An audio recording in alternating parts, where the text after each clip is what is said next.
تو میں عربی کے اعتبار سے اگر بات کروں تو اس میں کچالو کو بھی شامل کر لیجئے گا اور کساوا کو بھی شامل کر لیجئے گا، ٹھیک ہے؟ اس کا سب سے بڑا فائدہ یہ ہے کہ عربی کا، کہ اگر آپ کھاتے ہیں تو آپ کا جوڑ جوائنٹ کی جو خشکی ہے وہ ختم ہونا شروع ہو جاتی ہے. صحیح؟ عربی اگر آپ کھاتے ہیں تو آپ کے جوڑ جوائنٹ کی خشکی ختم ہونا شروع ہو جاتی ہے.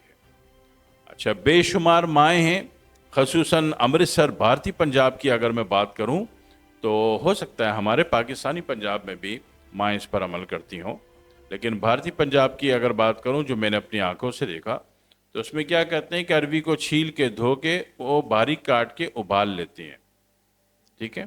ابالنے کے بعد اس کو دودھ میں ڈال کے گرائنڈ کرتی ہیں.